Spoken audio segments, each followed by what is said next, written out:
दो बातें, कहीं अनलॉक 1 के बाद लॉकडाउन 5 तो शुरू नहीं होगा, पहली बात।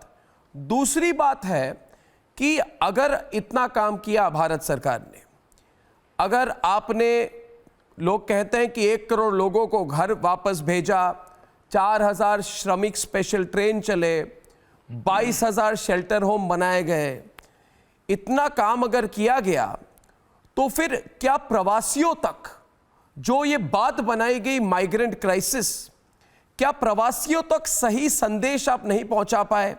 ये माइग्रेंट क्राइसिस वाली बात, ये नैरेटिव कैसे बनी?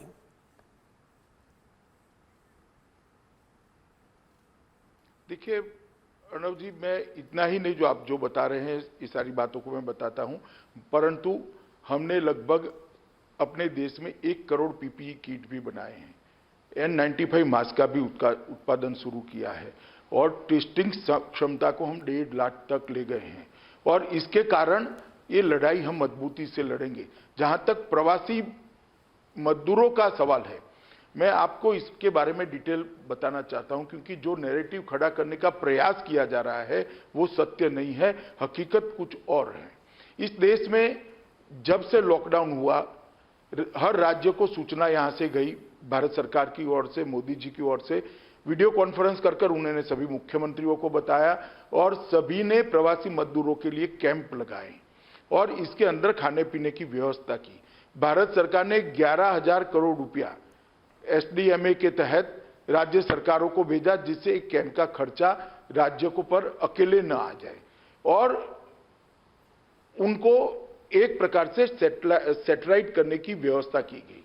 हम ये जरूर चाहते थे, हमें भी मालूम था कि उनको तकलीफ पड़ेगी, जो आपने कहा वो भी सही है, कुछ जगह पे तकलीफ हुई है, लोग पैदल भी निकले हैं, कहीं कम्युनिकेशन गैप होगा या तो कहीं जल्दबाजी होगी, ये दृश्य देश की जनता के सामने आए हैं, मगर उससे हम भी पीड़ित हैं, देश के प्रधानमंत्री भी पीड़ित हैं, पूरी सरकार पीड़ित है, राज्य सरकारें भी पीड़ित हैं, परंतु जो हुआ है उसको भी देखना पड़ेगा।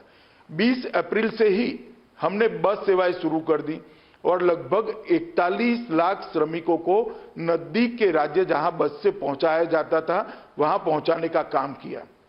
जैसे गुजरात से राजस्थान, महाराष्ट्र से गुजरात, महाराष्ट्र से तेलंगाना, आंध्र से तेलंगाना, तमिलनाडु से केरल, इस प्रकार के जो नजदीकी राज्य थे वहां पर लगभग 41 लाख श्रमिकों को बस के माध्यम से अप्रैल महीने में पहुंचा गया और मजदूर दिन के दिन ही 1 मई से श्रमिक ट्रेनें शुरू की। श्रमिक ट्रेन की पूरी व्यवस्था आप समझ लीजिए, 3968 श्रमिक ट्रेन आज तक चली है। 54 लाख से ज्यादा श्रमिक ट्रेन के माध्यम से अपने घर पर पहुंचे हैं। राज्यों ने अपने राज्यों में हर जिला सेंटर पर एक वेबसाइट शुरू करी, इसके अंदर एसएमएस से रजिस्ट्रेशन करा। जिनका रजिस्ट्रेशन हुआ वो सबों को एसटी में, राज्य की एसटी या तो सिटी बस में बिठाकर रेलवे स्टेशन पर पहुंचाया गया और रेलवे ने 3968 ट्रेनें पहुंचाकर उनके गांव तक पहुंचाया, उनके जिले तक पहुंचाया। जिले में पहुंचने के बाद जिले से गांव तक पहुंचने की वहां राज्य सरकारों ने एसटी करी। जैसे यूपी ने 11,500 स्टेट ट्रांसपोर्ट की बसें लगाई, बिहार ने भी मेमू ट्रेन लगाकर पहुंचाने का प्रयास किया। उनको क्वारंटाइन किया गया और क्वारंटाइन करने के बाद उनको 11 दिन तक पूरी भोजन की व्यवस्था करी और जब वो क्वारंटाइन से निकलते थे उस वक्त क्वारंटाइन से निकले हुए मजदूर को 1,000 रुपया, 500 रुपया, 2,000 रुपया राज्य सरकारों ने दिया, जो टिकट के अवेज में था। कुछ लोगों ने टिकटें भी पूरी ली हैं और उनको राशन भी दिया गया। लगभग रेलवे ने 1.5 करोड़ से ज्यादा लोगों को मुफ्त भोजन दिया है और लगभग 2.5 करोड़ से ज्यादा पानी की बोतलें देने का भी काम किया है। मगर और ये पूरी व्यवस्था सभी, मुझे 1 मिनट सुन लीजिए, पूरी व्यवस्था सभी राज्य सरकारों ने और केंद्र सरकार ने मिलकर करी है।